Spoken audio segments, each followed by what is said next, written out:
Welcome on Facebook Live to the third episode of the Taste Media Group Intelligence Series. We are honored to have our biggest guest so far, only 3 episodes in, straight off the plane from LA, Reggie Brown. Thank you. Good to be here.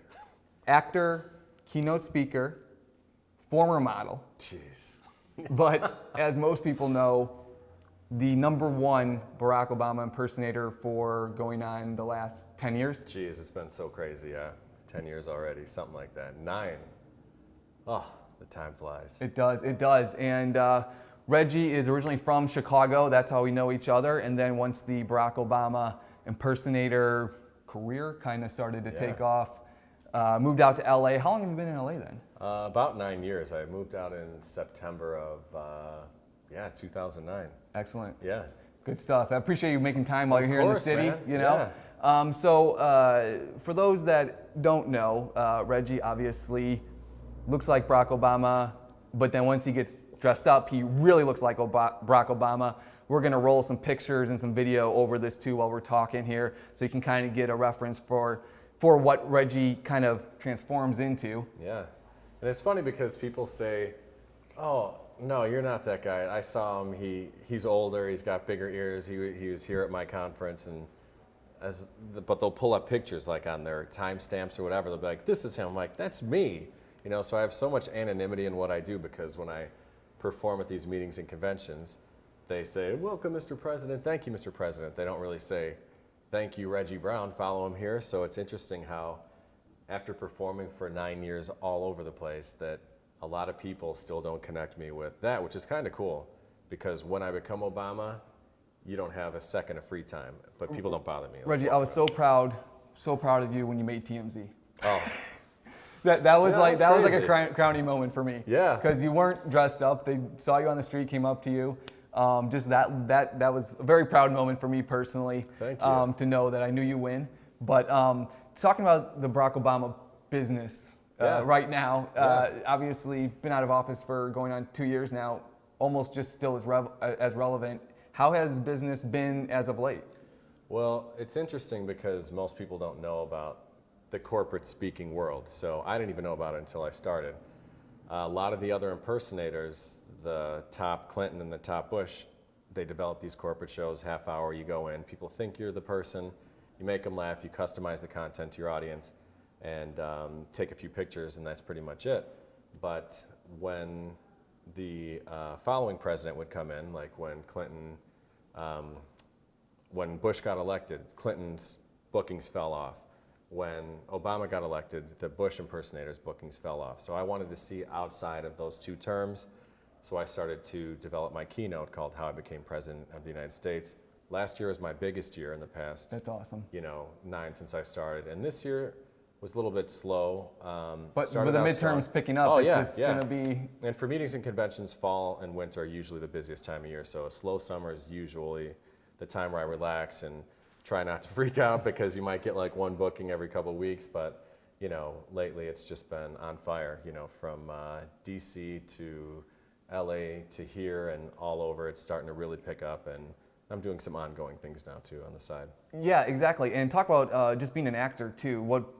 Please, after you watch this, Google Reggie, because you watch him on YouTube, because his impersonation is dead on.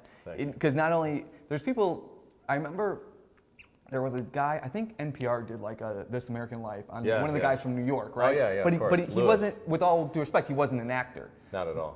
And Reggie's got the mannerisms, the whole voice. How long did that take to kind of get down? Or was it something you saw and were just able to kind of like go in the mirror and do it? Yeah, I'd rather you guys go to my website, imreggiebrown.com, instead of Googling me, because then you could see how it started. Okay, cool. I hate watching old videos of myself. Okay. But I was just like, it just wasn't there. I wasn't confident. I was walking in the room like, thank you. You had to carry yourself like him and talk like him and stuff. So when I look back and when Marcus Riley did the first thing, I think it was for Shout out Marcus Riley, who initially introduced us. Yes. I hate watching that stuff, but it's all growing. Like, I grew in front of the camera because this whole thing came out of nowhere for me. So my impression grew, and now I'm finally at a place where it's happy. I have all the custom makeup done. I had the ears made exclusively so they match his and things, but yeah, it's so crazy to see that progression of the impression. And what's even funnier is like your mannerisms, like no matter what aisle of the political spectrum you're on, like Obama has a certain swagger about him. Oh, of course. And so, like your whole mannerisms when you walk out on stage, the waves, when you say something that kind of looks down or something like that. Yeah, you know what I mean? everything. You have all the Yeah, exactly. he does these little things like, thank you for the question. The way he talks, but the whole walk too. When you go to the podium, he always runs up. If there's like 3 or more stairs, he does this little thing up there, and then you got to kind of hunch forward, do like the walk and the wave and stuff, and because people can sniff that out, So that's why usually I'll have Secret Service come in before me. Like I hire my brothers when I'm in Chicago, and hired you next time if you're available. I don't think I can keep a straight face. I really don't think I could. I actually think it's funny when people don't. I'm like, if I have a joke that bombs, because sometimes, in a corporate setting, if their boss isn't laughing at the table, they'll like be like, and not want to let it out. So I tell my brothers now, I'm like, if you want to laugh, especially if a joke doesn't go over that I think is hilarious, like laugh on stage, make it look like it's part of the bit or something. But, it's such an interesting profession because it's not just comedy. Like I have my comedy club set as Obama. It's a little more like PG-13, a little harder digging at Trump and the Republicans and things like that. And then I have my corporate, which you have to be clean, you have to be down the middle. If you hit one side, you hit the other. But that's not like, a lot of the comedy now is just shock. Like they say things that's like, well, it's really almost like that's what people are saying these days. How do comedians even reach the level of what's going on in real life? Oh, I mean, we've kind of reached that point, whether people like it or not. That's how it seems like it is these days. But talking about going on stage, right? Like so, you can maybe you're not having the best of days, or maybe there's a lot going on with you personally. And when you go on stage, you have to be Barack Obama. Like how long does it take you to get into Barack Obama mode? Like, is it like instant now, or do you need 15 minutes? To be, okay, everyone stop talking to me. I'm not checking my phone. Like. I try, it's instant for me. When I just toured with Bill Maher and Bob Saget, we did the Hawaiian Islands. And no big deal. Yeah, but when I got on the bus, Bob thought I was already in character. Like I had the makeup, we were going to the theater to perform, but he thought when I got on and said, "What's up to everybody?" He's just like, "Leave Reggie alone, he's in character." And I didn't even know that until later. And Sarah's like, "Bob thought you were in character the whole time." I said, "No, I was just like going over in my head." And I said hello, I sat down. But there are some people like that, and I don't ever want to be, taken like one of these impersonators that walks around every day that like dresses like Obama, because there are them. Yeah, I'm telling you, like I've seen them. They walk around. You're not on the Walk of Fame here. You're the top. You're the pinnacle of this. I think some people, and respect to everybody if this is you out there, but some people I do think it's almost I don't know if it's a condition or what, but they wake up, they dress like that, they talk like that all day, they expect the treatment, they want to be that. Like when I'm not on stage or being part of some project, I'm like in shorts, riding my skateboard, I'm boxing, I'm doing anything that's like not Obama. But some people lose themselves in the characters they bring on, and then they walk around like that all the time, like method acting that just doesn't stop for 15 years. But that goes back to the act. When I've talked about you over the years to my friends or whatnot, I've always said he can act. He does the whole he's the 360 performance, which is hard to do. You know what I mean? When you're people that have tried to do Obama, I think. Like all those little mannerisms are what I think separate the experience for people that are watching, hence why you get hired to do this. Yeah. And then just kind of talking about all the doors that's opened up since you moved out to LA. I mean, I've seen, you've been involved in like a lot of other projects too, not just always playing Obama and films and stuff like that. What are some of those other projects, Reggie? I just shot a new ABC show called The Fix, where I play a reporter. I did another one, Just Add Magic, where I play a reporter. It's funny how all these little things that I've done over the years just kind of come back, and Jamie Foxx always said it's like a tool in your toolbox. You never know when you're going to need to break it out. So I had that experience with the NBC 5 Street team, and luckily that pays in Hollywood too. And they're always looking for, a believable reporter. So that's good, but mainly it's Obama stuff. Even in movies like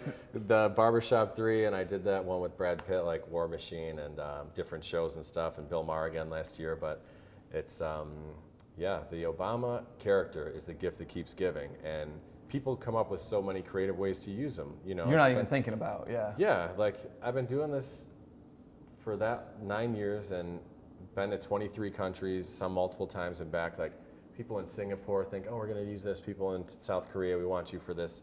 You know, I was just like a bad Obama who people would like, you know, try to get on the elevator and I'd like close the door and like someone was shopping and I smacked the clothes out of her hand, stuff like that. Nice. But it's just, don't create any international incidents, please. Not that. oh I'm just yeah, saying. but that's what I said. I keep it clean too. Okay, 'Cause I okay. turn down a lot of stuff where people do want. A Republican CPAC came to me in 2012 and wanted me to do this whole commercial campaign where I would say things Obama didn't do and do things to fool voters into thinking like he was this guy that he's not. And I just told Yeah, him, that's what I'm saying. There's like this Oh. nefarious side to like Really? political impersonators, right? Oh yeah, they could. I mean, if you're convincing, and most people, like the other night, I was doing an event and there were people from 56 countries. So it's not like we know exactly what like Xi Jinping looks like in person or whatever. So when these people from different countries see someone who like resembles Obama as much as I do, they believe it like hook, line, and sinker. They're all in. And if you have a lot of people that are like that, that don't notice like simple things or differences and like, oh, that's not him, it's an impersonator, they believe it, you know, so it is. It could be dangerous, you know, at a certain level, but I've never been part of that. But you have like a good like internal barometer in terms of like I turn down more gigs than I accept. That's all. That's amazing. Because a lot of people do want to do stuff like that, and I say if I don't do it, someone else will pick it up. Like you said, like the guy in New York. Someone who's not an actor or someone like that. Yeah, then they'll still do it. Like, which is fine for them. I just have always kept the integrity of the office because I'm a fan of Obama And so I'm sure you get asked this all the time, but I mean, does Obama's people back channeled through you to connect or anything like that? I tried. I like sent autographed 8x10 saying thank you so much. I just want to like perform for you and thank you, make you laugh, like take the weight of the world off your shoulders. Yeah. So, but you've never been in direct touch. no, I met him one time at a fundraiser, but it was nothing like I imagined. He was just coming down and Secret Service comes and says, just hands. You know, and you got like those little concert gates. But he knows who you are. Oh, of course. Yeah, Yeah. even him and Bill, when Bill had him on the show, you know, had to petition. They got like 350,000 signatures to get Obama on real time. And Bill always said, when he's on the show, you're going to be on. But then Obama's like, you guys have to come to D.C. So we couldn't do the whole bit that we wanted to do on stage. Gotcha. But he was talking to him. He's like, oh, I'm good friends with Hey, Reggie Brown. you're on the radar. Oh, You're I'm on the radar. And they were talking about me, which was cool. He's like, oh yeah, Reggie Brown. He's like, oh yeah, I like that guy, you know, whatever. So they were just BSing and talking, and yeah, so it's going to happen again. I just always wanted it to be like in the Oval Office or something where we were playing basketball together or something that could have been an awesome, positive media friend. Well, when you do it, you can hire us to shoot behind the scenes. You know what I mean? do We'll it. be there. We'll be there. Just a couple other quick things before we wrap up here, Reggie. Like you said, you're now a keynote speaker too. What is a synopsis of that presentation? What's the goal for the crowd? I know you. It's available. It was a TEDx speech too. Is that correct? Like Actually, when I did the TEDx thing, my keynote's about 50 minutes to an hour. Okay. And TEDx says 14 minutes. So I came up with that like a few days before that, and that was based on image and perception. I said the power of image and what happens to our mind. When I come out, people like freak out. I've had people faint. People like, they hand you your baby seriously immediately. I don't know what it is like with politicians and stuff, but it's this reaction. They feel it with their heart, their body, and their soul, and their mind, and everything. So that was the TEDx talk, but my keynote's called How I Became President of the United States. So I still have Secret Service come in and do the sweep, enter to some sort of song. Usually Hail to the Chief for international audiences, but now I come in to sign, seal, delivered, you know, because he's come out to that a few times. But I'll do like 15 minutes of customized comedy, then I take the makeup off on stage while I show my first viral video, and then they can either watch the video or me, and then I talk about how I became president. It's a story of like perseverance, resilience, you know, positivity, optimism, just everything that I just never quit. You know, I had managers that almost ended my career when I first started. Now I manage myself. But even in my life, like I was raised by my mom. My birth father left when I was 5. Then my stepdad who raised me got sick with leukemia when I was 9, in and out of the hospital for 3 years, died when I was 13. Best friend died that year, another friend died that year. All these things that started like piling on. Had my face broken, I got jumped in a hate crime in college. Had to have my plates and screws put in my face. Like just all these things where it brought me down, highs, lows, and then just pushing through, and now I'm living my life the way I want to. No, that's being my own amazing. boss Yeah, and, no, you know, it's stuff, so it's kind of crazy. That's awesome, Reggie, and just hearing you talk about that, really, I mean, you took a big risk, kind of saying, I think I can ride this out, and So crazy. and moved out to LA. I moved out to, just real quick, I moved out to LA after I found this manager, who is the manager for the most successful George W. Bush impersonator. And I leave my whole family support system in Chicago, and 2 months later, he dropped me from my contract. And that was like, you know, now I'm out there, and there's no way I was going home. Stuck it out, then found another manager. He committed a crime. You can Google that. You can Google that one. Yeah, I haven't brought that's for the Google. Yeah, you can Google me too. I was just saying, if you want to see the best and most recent, Well, check out the we're rolling website. video over this too. We're live. You know what I mean? Sweet. So Yeah, people yeah. are going to be seeing some videos Cool. of you in action. But that's just the story of perseverance. I think is so great, and a lot of our clients who happen to go on and own their own businesses or kind of start things from nothing have that. Usually that's an underlying story in how they've kind of risen up. And any other advice you would give to maybe people that are going to watch this, want to be actors, want to do this per se, like what do you do? Like where do you start? Of course, yeah, you just have to treat it like a business. So many people go out to LA or they say I'm an actor, I'm a comedian, whatever, but they'll never get up. They won't even find an agent. They won't get up at open mics. They won't get up, and at comedy clubs, they just go out there, I feel like, to mess around and say I'm doing this, drink and party and all that. But you really have to. Every party you go to, you don't just like get wasted on the open bar. You have to network. You have to understand the business behind that. Obviously, hard work. Sometimes it is just a look. You can have someone who is the type that they need for the role, but if you don't have acting chops, you're not going to get more than a line or two, and then that's it. But you have to have a talent. It's just like someone saying, "Oh, I'm a carpenter," and then you might have one job a year or one job every 2 years, but you're just drinking and partying the rest of the time. No. So, you have to. Well, it's like it's harder. Work is almost easy. It's harder to not work. Oh, yeah. It's harder to work while you're not working. You know what I mean? That's kind of the way to put it. And there's so many people that just miss the simple things. And I think it was Dave Ramsey who said, "Act your wage," which I heard that about 8 years ago. And since then, I've paid off all my credit cards. I don't carry any debt, anything. And so many of my friends who aren't really making it yet are just getting in that, financial burden of putting everything on credit cards. If you can't afford it, don't buy it. You don't really need it. You can't pay cash, don't buy it. Yeah, exactly. And you're going to get there one day where you can't afford things, but that like a 25-cent pack of ramen you're putting on your credit card, if you don't pay that off and then you go like 3 years, that's going to be like $250 for a stupid little thing. So like being financially independent and secure, number one, because you can't really do things you want to do without that. If you want something, save up. But I tell my younger brothers all the time, don't fall into that trap. Just live the way you feel that you need to live, but not everyone needs to eat sushi 3 times a week, So true, so true. Well, Reggie, we appreciate you. Taste Media Group Intelligence Series, episode number 3 is in the books, coming to you on Facebook Live. Thanks so much for watching. Tune in next week. The guests keep getting bigger and bigger. Who knows who's going to be next, and we will go from there. Thank you very much. Thanks again, Reggie, for joining us here.